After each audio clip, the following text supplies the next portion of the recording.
Olá, eu sou Marcelo Campos e agora nós vamos começar mais um Cidadania. O assunto de hoje é educação e o tema do momento na educação, claro, é a votação da proposta de emenda à Constituição, que pode tornar o Fundeb, o Fundo de Manutenção e Desenvolvimento da Educação Básica e Valorização dos Profissionais de Educação, em uma política de Estado permanente. A PEC já chegou ao Senado e deve ser votada no início de agosto. Nós vamos conversar agora com um especialista em educação, o professor Ismael Rocha. Professor, muito obrigado pela sua presença. Uma alegria estar aqui com você, falar de educação, que é um assunto tão importante, tão necessário, sempre, né? Não só nos dias de hoje, mas educação é um tema sempre que tem que estar na pauta. Obrigado pelo convite. Imagino, nós que agradecemos a presença. Então, essa questão do Fundeb se tornar uma política de Estado permanente, eu gostaria que o senhor fizesse uma avaliação dessa possibilidade aí, que impactos isso pode ter na educação brasileira, que diferença faz ter um fundo como o Fundeb como uma política permanente do Estado brasileiro? Infelizmente, nós temos no Brasil uma desigualdade social que é muito significativa, né? E essa desigualdade social, ela reflete, né, aquilo que acontece na dinâmica da educação. Nós também temos uma desigualdade no campo educacional que é gritante. Nós não podemos comparar, infelizmente, uma escola numa região mais interiorana, numa região mais carente, e numa cidade grande, numa grande capital e assim por diante. Existe um gap nessas duas estruturas. E o Fundeb, ele chega exatamente para poder minimizar esse impacto, né? Há um número que algum instituto bastante conhecido tem levantado, em que essa desigualdade sem o fundo, ela chega a 10.000%, né? E com o fundo, ela cai para 540%.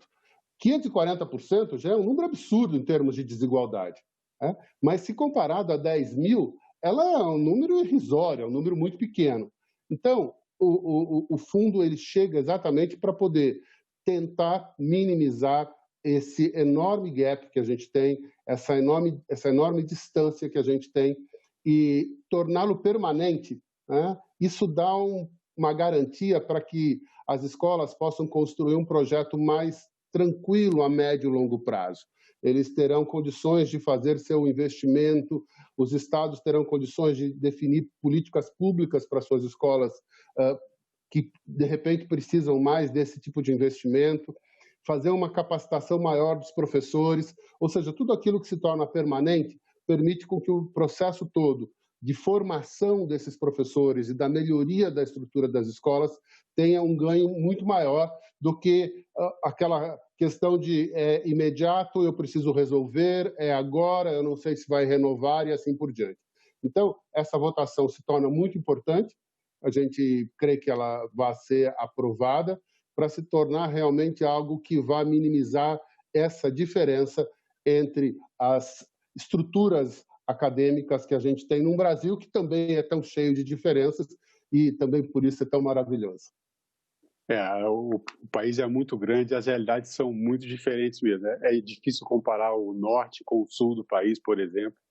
Cada região dessa é um Brasil diferente, mas é tudo um país só. E daí vem o outro ponto, que é também um dos pontos fundamentais da votação da PEC, que é o aumento da participação da União, né, do governo federal na formação desse fundo. Segundo a proposta que está chegando, né, que já chegou da Câmara dos Deputados, que já está no Senado Federal para votação, o aumento da participação da União em relação ao fundo sairia de 10%, em 6 anos aumentaria esse valor para 23%, um pouco mais do que o dobro. Há uma discussão em relação a esse ponto, né, inclusive por parte do governo, que considera, alguns setores também da educação, consideram que a questão do ensino no Brasil, a questão da educação no Brasil seria mais curricular, mais de gestão do que financeira. É possível melhorar a educação sem uma injeção de investimento significativa como essa que está sendo proposta?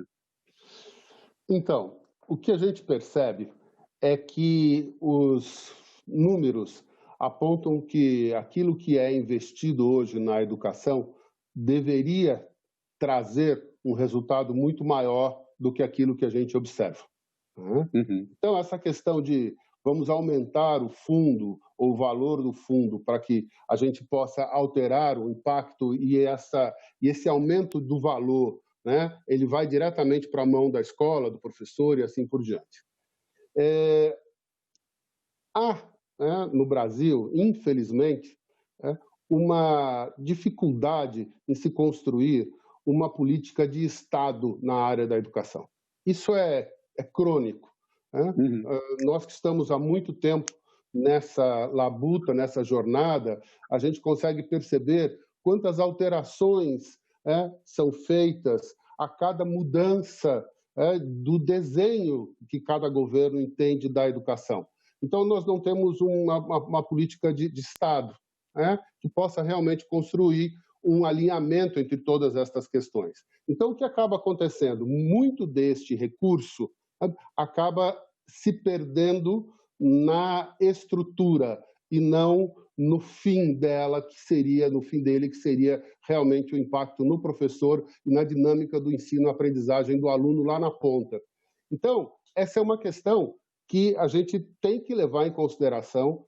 Há um conselho, né, que cuida do fundo, que é responsável por essa gestão do fundo.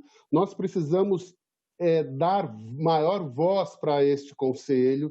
Ele é um conselho multipartidário, ele é um conselho que vai desde as pessoas da própria comunidade até governantes, líderes e assim por diante. Então, esse conselho ele precisa ter uma atuação maior. Talvez, e aí isso é uma inferência da minha parte, isso não tenha acontecido porque o fundo não era permanente. O fundo era alguma coisa que tinha sido colocado para poder tentar modificar um cenário imediato. Quando ele passa a ser permanente, também permite com que este conselho possa fazer interferências mais objetivas no direcionamento desse recurso, fazer com que esse recurso possa realmente causar um impacto que seja necessário para uma região, para outra e para outra. Então, a gente começa a entender a necessidade de uma mudança de planejamento nesse processo todo e que este aumento de recurso vai permitir, sim, que a gente consiga isso. Agora, acreditar que simplesmente eu levar só esse aumento de recurso para a ponta vai trazer uma alteração do cenário, eu acho que é muita ingenuidade. Hoje nós temos algo em torno de 250 a 260 reais por mês para cada aluno do ensino fundamental, que é mais ou menos aquilo que o fundo hoje entrega. Se nós pensarmos em números absolutos, não é um valor tão pequeno, né? Se a gente comparar com países mais desenvolvidos, certamente, mas se a gente comparar o valor da cesta básica e outros aspectos também, a gente vai ver uma diferença muito grande.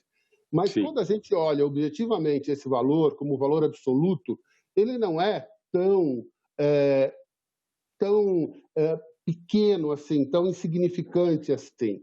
Mas por que ele não provoca essa mudança? Certamente porque não existe um planejamento na sua aplicação. Os professores são extremamente mal preparados. E eles não são mal preparados porque eles querem ser.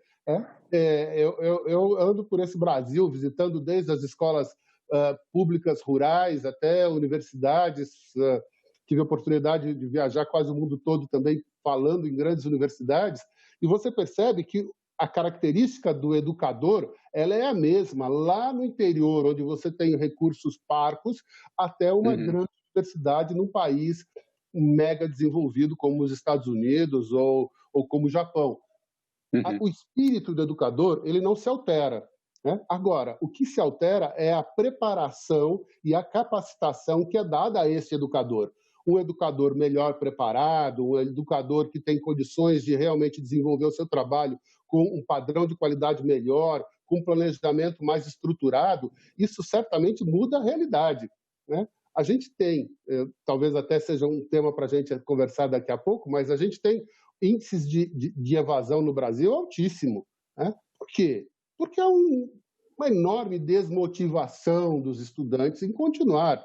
Agora, o professor é culpado porque o professor não muda a sua didática? Não. O professor não é culpado porque ele está reproduzindo aquilo que ele aprendeu, dentro dos limites nos quais ele tinha sido inserido. Então, esse recurso, né, é realmente necessário, mas é necessário que a gente entenda esse desenho, né, esse ecossistema como um todo, e não como alguma coisa específica, como alguma coisa voltada exclusivamente para trazer melhoria na estrutura da escola.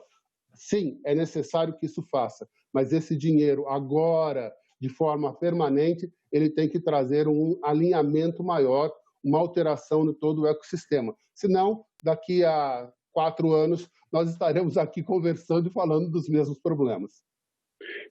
Essa questão de planejamento e, inclusive, de valorização do professor, a valorização do professor, acho que a gente pode fazer uma fala específica sobre isso depois, que é uma questão cultural, inclusive, do meu ponto de vista, pelo menos aqui no nosso país. Mas o senhor falou em política de Estado, e só para esclarecer as pessoas que estão assistindo aqui a nossa entrevista, essa diferença entre política de Estado e política de governo, que é uma questão que as pessoas precisam entender. A política de Estado ela é permanente, não é? Então, a partir do momento em que se aprova, por exemplo, um fundo de financiamento da educação básica, né, e desenvolvimento, manutenção, valorização do professor, na Constituição, como uma política de Estado, não depende da cor do partido que vai entrar, não depende da linha ideológica, não é mais essa a questão. É seguir o que está na Constituição e seguir com os investimentos para dar continuidade. Imagina se a gente fizesse a primeira série, parasse um ano, depois pulasse para a quinta e voltasse para a terceira. Era uma bagunça, ninguém aprendia nada. Então, tem que ter realmente essa continuidade. Agora, tem um aspecto eu entendo, também... só te interrompendo, Sim, né? claro, Só para claro. complementar essa sua linha de raciocínio, Por favor, eu entendo que este, sabe, modelo que está sendo aprovado agora é um modelo que vai permitir com que isso aconteça. Por isso que quando ele foi aprovado na Câmara, sabe, houve uma festa, né? Sabe, os professores ficaram empolgados, os educadores ficaram empolgados, porque se torna algo que permite com que você faça planejamento a médio e longo prazo. Os ciclos na educação são muito longos. Né? Isso é um aspecto muito importante, porque quando você faz uma alteração no processo da educação, então vamos pensar no ensino fundamental, nos anos iniciais. Né? Sabe? O menino entra lá no primeiro ano. Se você faz uma alteração no primeiro ano do fundamental, esta alteração na dinâmica do ensino-aprendizagem que você vai trazer ali, talvez você demore 3 ou 4 anos para ter resultado. Então, são ciclos muito longos, a educação precisa ser observada de uma outra maneira, a partir de um outro ângulo. Nós estamos acostumados muito a ciclos curtos, né? Sabe, eu faço um projeto, dali a 6 meses eu já tenho resultado, eu já consigo medir. Não, a educação é um outro universo. Né? E quando eu tenho, como você mesmo colocou agora, a possibilidade de ter uma política de Estado, é um sonho. Nós estamos hoje vibrando, entendendo que realmente algo novo pode vir aí no horizonte. E torcendo pela aprovação do Senado, né? A gente já deixa aqui o nosso recado enquanto cidadãos aí. Mas eu quero crer que isso vai acontecer sem grandes alterações. Eu acho que vai valer o bom senso, independente de cor de partido, qualquer coisa assim. Nós estamos falando de crianças e adolescentes, nós estamos falando de ganhos financeiros ou de mudanças de processos ideológicos, nós estamos falando da melhoria da qualidade da educação no Brasil. E acho que tenho segurança que os nossos senadores levarão isso em consideração. E é uma discussão bastante amadurecida também, né? Uma discussão que já vem de alguns anos. O Congresso Nacional assumiu a liderança nessa discussão agora, especialmente nesse ano, né? Que é crucial, já que o atual Fundeb ele se encerra em dezembro desse ano e, ao que tudo indica, a continuidade desse financiamento vai permanecer e vai ser aprimorada, é o que realmente nós esperamos. Tem essa questão distributiva que eu gostaria de colocar, porque isso vem num outro aspecto também, que é relativo à educação. Ah, Quando estava me preparando para fazer essa entrevista, assisti algumas outras entrevistas também, e veio uma questão que é bem interessante, é a questão da solidariedade, né? O fundo, por ser redistributivo, por ter essa preocupação de reduzir desigualdade, ele acaba tendo uma característica bastante solidária no que diz respeito à educação em termos de país. Mas, para que isso aconteça, os municípios que têm maior arrecadação, eles acabam tirando um pouquinho do seu, vai tudo para um fundo e depois isso é redistribuído.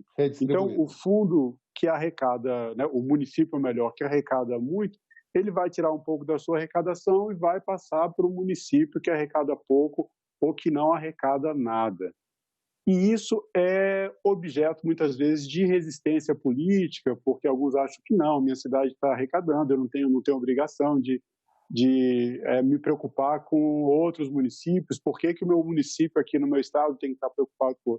Eu queria que o senhor falasse um pouco sobre isso, sobre essa característica solidária, da importância dessa solidariedade para a educação de uma forma geral e especialmente para a educação de um país. Isso é importante, esse ponto que você tocou, porque os impactos, né, de uma educação de baixa qualidade, como de uma certa forma, infelizmente, a gente tem no Brasil, os resultados do PISA mostram isso, né? Quer dizer, PISA, nós estamos, a melhor classificação que nós temos no PISA é 57º lugar, me parece que é em matemática, ciências, alguma coisa assim. Quer dizer, então nós temos na nossa frente quase que 60 países, e somos a 8ª, 9ª ou 10ª economia do mundo. Quer dizer, como é que nós, que somos a 10ª economia do mundo, a 8ª, 11ª, enfim, essa é uma discussão muito aberta. Uma economia forte, né? Uma economia forte. Mínimo, né? Entre os primeiros. Entre os primeiros, né? Nós estamos no primeiro bloco, e temos uma educação tão distante de todos os outros. Então, o olhar, né, essa redistribuição de recursos para que a gente tenha uma estrutura mais homogênea, é permitir com que nós tenhamos um crescimento ainda maior de todos os aspectos relacionados à área de educação e ao ensino. Se nós olharmos, por exemplo, a quantidade de pessoas que saem das suas cidades com baixa formação acadêmica e vem para os grandes centros, e o impacto que isto causa, nós sabemos disso. Sabe? Eu vivo em São Paulo. São Paulo é uma cidade que tem uma população de baixa renda imensa. Os moradores de rua sobem diariamente. Né? A moradia de baixa qualidade, sabe? É frequente, a gente consegue observar em todas as grandes cidades do Brasil. E por que isso? Por que tem essa migração? Tem essa migração porque as pessoas não encontram no seu espaço, na sua cidade, na sua região, capacidade, elas não têm capacidade para atender as demandas de serviço que estão sendo solicitadas ali. Elas não têm formação. Então, o que acontece? Só resta migrar, não tem outra alternativa. Então, não só no aspecto do desenvolvimento como nação, mas também da sobrevivência política, social das grandes cidades, esse processo precisa ser alterado. E essa mentalidade, talvez, que é voltado para si, numa expectativa de, puxa, eu estou perdendo uma parte daquilo que eu estou arrecadando, que eu poderia investir na minha própria cidade para poder capacitar pessoas de uma cidade que eu nem sei o nome, em que estado fica, em que lugar do país ela está, a gente vai perceber que esta mentalidade é uma mentalidade que traz muitos problemas, e problemas que já estão batendo na nossa porta. Ou seja, por que as pessoas migram? Porque elas não têm trabalho. E por que elas não têm trabalho? Porque elas não têm formação. Porque qualquer grande indústria poderia montar a sua planta, a sua fábrica, em qualquer lugar do Brasil. A gente vê os incentivos que são colocados ali, mas o que acontece? Ela monta uma planta num determinado lugar, e o que acaba acontecendo? Ela precisa levar mão de obra para poder suprir aquela demanda, e o processo fica muito mais caro. Se ela claro. encontrasse naquela região mão de obra capacitada para poder fazer o atendimento àquelas demandas que aquela planta exige, ela faria e o custo operacional dela seria muito mais baixo. Então a gente começa a perceber que não é simplesmente eu desviar um recurso daquilo que eu poderia empregar no meu próprio município para outro município. Eu estou falando de um olhar de nação e eu estou falando também de um olhar de sobrevivência das grandes cidades, né? Nós precisamos, às vezes eu escuto o discurso, nós precisamos limitar a migração, nós temos que fixar o homem na terra, no lugar, na sua origem. Para fazer o quê? Eu E que tive. condições que são dadas para isso, né? Como é que você vai fixar uma família sem oferecer educação para os filhos dessa família? Isso é uma coisa inviável, né? É um resultado que vem para a própria sociedade. Para a própria sociedade, o impacto é amplo. Eu tive uma experiência muito interessante no projeto da Universidade Solidária. Foi um projeto lá que a dona Ruth Cardoso, lá atrás, havia construído. Projeto muito interessante. E eu tive a oportunidade de visitar, que foi o Universidade Solidária, foi um projeto que deu sequência ao projeto Rondon, né? Do projeto Rondon a gente migrou para o projeto da Universidade Solidária e quem foi a grande líder foi a dona Ruth Cardoso, uma mulher, nossa, incrível, especial. Minha homenagem para ela sempre, minha reverência a ela sempre. Faço aqui também a minha homenagem. E eu tive a oportunidade de visitar muitos municípios pequenos e pobres no interior do Nordeste, fazendo esse tipo de inserção, levando universitários e trabalhando lá na ponta. E em alguns municípios, dava para se perceber que a quantidade de jovens que até terminavam o ensino médio que não tinham o que fazer. Quer dizer, sabe, você chegava na praça, estava aqueles jovens todos conversando, e a gente chegava para conversar e eles diziam, sabe, eu não tenho o que fazer, o que eu vou fazer? É uma cena comum que realmente nos preocupa muito, né? Muito. A gente andar muitas vezes em alguns bairros, eu felizmente conheço bastante do Brasil também, e quando eu observo isso me causa sempre uma preocupação muito grande. A gente por que essas pessoas estão aqui paradas? Porque às vezes a gente tão jovem podia estar estudando, podia estar trabalhando, né? Podia estar gerando riqueza, está aí muitas vezes dessa situação que nascem, por exemplo, problemas com a violência que também estão diretamente relacionados ao assunto de hoje aqui, que é a educação. Mas, professor, a gente tem mais pouco tempo, dá tempo ainda de fazer uma pergunta. Eu queria falar um pouco agora sobre a questão dos professores. A gente falou isso um pouco mais no começo da entrevista, a importância da valorização dos professores. Está na lei, no nome da lei, né? O final é valorização dos profissionais de educação. Os professores no Brasil, infelizmente, dá para dizer que, na média, são mal remunerados. Isso é claro que impacta no trabalho deles a questão de motivação, fora o problema de infraestrutura nas escolas. Então, eu queria que o senhor falasse um pouco sobre a importância da valorização do professor, como o senhor vê a nossa sociedade em relação a como nós enxergamos os professores, e agora, na situação em que as crianças estão dentro de casa e que nós, pais, mães, as famílias estão encarregadas de cuidar de parte da educação, a gente está percebendo que educar não é uma tarefa simples. Eu queria que o senhor dedicasse essa última fala aos nossos professores e professoras, que são aí os nossos maestros da educação. Eu venho de uma família de educadores também, né? Meus pais foram professores de escola rural, depois foram para uma pequena cidade, a cidade onde eu nasci. Então, eu cresci numa casa onde meu pai era professor primário e a minha mãe era professora primária, né? Então, eu aprendi a olhar o professor não só como um profissional que vai ganhar o seu dinheiro mensalmente, retorna depois para sua casa e ganhar esse dinheiro honestamente, legitimamente, etc., mas alguém que tem um espaço muito importante na construção de um cidadão, né?